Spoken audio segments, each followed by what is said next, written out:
laawol kisal ko laawol peewal e ɓantal. Bismillahi rahmani rahim. Alhamdulillahi rabbil alamin, wa sallallahu wa sallama wa baraka ala nabiyyina Muhammad wa ala alihi wa ashabihi wa atba'ihi bi ihsanin ila yawmiddin. Wa ba'd. أيها الإخوة وأيتها الأخوات، أحييكم بتحية الإسلام قائلا لكم جميعا السلام عليكم ورحمة الله وبركاته.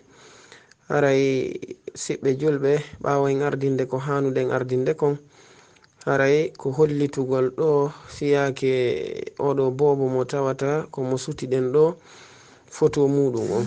haray ko bobo mo tawata ko jibinaɗo fewdo o jibina tawi himo e jam moƴƴere, alhamdulillahi. kono o jarribora nde ɗo nawnare nde tawata ko nde ɓe innata hydrocephaly, ɗum woni e dembugol ndiyan ɗan ka nder hoore. joni noon hoore nden janɗa moƴƴa wano rentirɗen ɗo ni. haray noon fami makko on tigi tigi ɓe yangike fi muɗum fota wannon ka meɗen lagine ga ɓe addimo o donka, ɓe ittimo ɗon ɓe naɓirimo sino guineen, ɓe opéri mo ton ɓa ɓe opéri ɓe itti ndiyan ɗan hoore nden arti ka wonnoɗo. kono ɓay hari ɓe waɗal dérivation ko watte kon fi kan ndiyan arta e ɗan ka yaltira. haray wonti ɗon seeɗa kadi dumunde seeɗajo ndiyan ɗan dembiti kadi ka nder hoore. haray noon ni ɓe senike Dakar fi darugol ɓen ton inniɓe wonde kañum wawai wadde opération on bi iznillahi tabaraka wa ta'ala.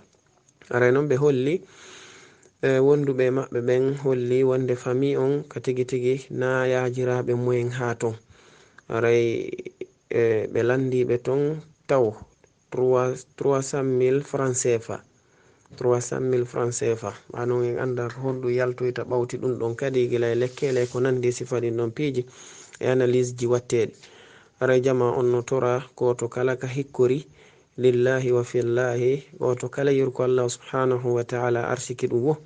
haray na innugol ko beetun heɓa ko ɗuuɗi, si tawi ko seeɗa on tigi mari, si tawi anni on laaɓi, Allah tabaraka wa ta'ala jaɓay bi idnillahi o yoɓa ko mawni.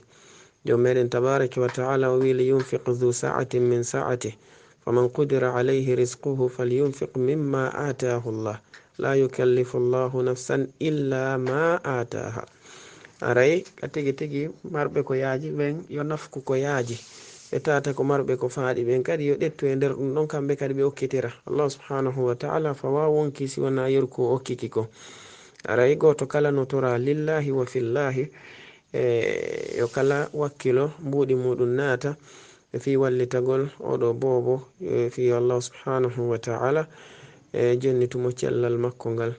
haray ko ɗum ɗo woni sababe kañum goɗo hito. ara hiɗen nodda julɓe ɓen fu kala ka ɓe hikkori, goto kala no tora lillahi wa fillahi ka sengo wonugol sabu ha Allah subhanahu wa ta'ala, fa bo oɗo bobo o iwa e nde nawnare nde o woni e muɗum ɗo. ko annon ɗum ɗo si yehi ha o heɓi duuɓi ɗiɗi, haray hande kadi ɗon on sina Allahu faabi alhaali on ko non luttirta. kono ɗo yo heɓu duuɓi ɗiɗi fu bi idnillahi tabaraka wa ta'ala.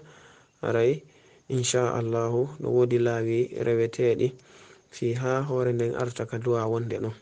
haray noon goto kala no tora sabu Allahu tabaraka wa ta'ala e waɗugol yeru ko mari kon ardinana wonki muɗum kinka Allahu tabaraka wa ta'ala. wa ma tuqaddimu li anfusikum min khairin tajiduhu inda Allah huwa khairan wa a'zama ajra.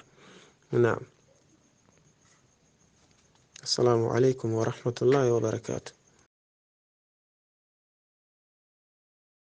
laawol kisal ko laawol peewal e ɓantal.